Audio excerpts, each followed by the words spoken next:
For Creamer Media's Polity, I'm Shannon de Rehove. I'm meeting with Irene, coordinator of the Santa Shoebox Project, to discuss this worthy cause. The Santa Shoebox Project began in 2006 in Cape Town. What inspired you to begin this charity, and how does the project work? In 2006, we made 180 boxes for one of the facilities that's actually supported through the Kids to Kids Trust, which is the umbrella organization for the Santa Shoebox Project. And it was received with such joy by obviously the recipients, but also the children making up these boxes, that we decided the following year to give it a chance and see if we could develop this into a full-flung project. And well, we took our chances and it worked. First year we aimed to do 600 boxes in 2007, and we overshot that in a blink of an eye, and we made 2,000 boxes, and then we knew we were onto something really great. Tell us about the contents of the boxes. Packing a Santa shoebox is very specific. Why has it been designed in this way? We have actually, over the years, been in consultation with the caregivers from the facilities in terms of what they considered essential for these children in a Santa shoebox.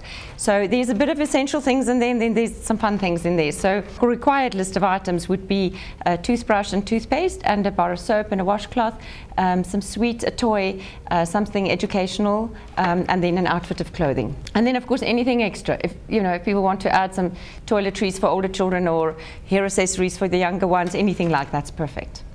The project has grown in leaps and bounds, from a humble 180 boxes in 2006 to over 70,000 boxes in 2011. What target have you set for 2012, and how close are you to reaching that target?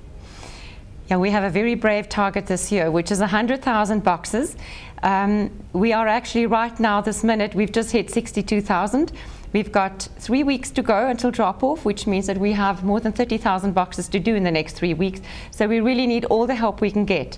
But every year we are completely amazed by the generosity, the goodwill, the kindness, the caring, the giving, the sharing that happens around this time, that I have no doubt that we will actually make this target this year.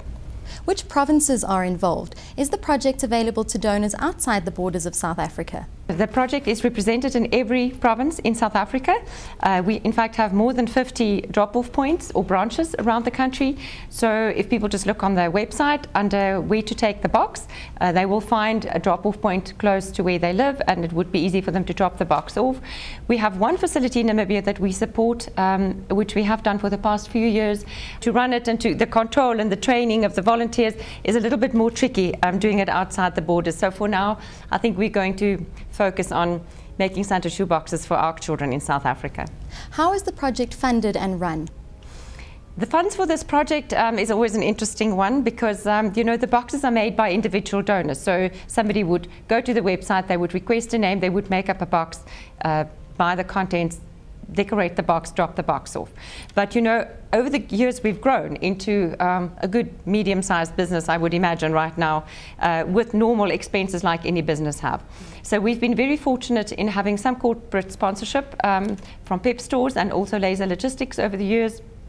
Have been very, very helpful and very loyal to us in terms of sponsorship. And then fortunately some donors say, I can't make up a box, I don't have the time, but I'll give you some funds and just spend it wherever it's needed most. So we have been able to manage, but funding is becoming more of a reality for us as the project is growing. How can people pledge a box or become more involved in this worthwhile project? We'd be so happy if people pledged boxes right now. It's very easy. You go to the website, you click on pledge a box, register as a donor, and then follow the very simple steps to request a name or more names, or perhaps you request a few names for some friends. Then to become more involved would be to become a volunteer. Also run through the website. There's a button on the website to become more involved. Click on that, register as a volunteer. You will be contacted through the head office and then also via the local coordinator in your area.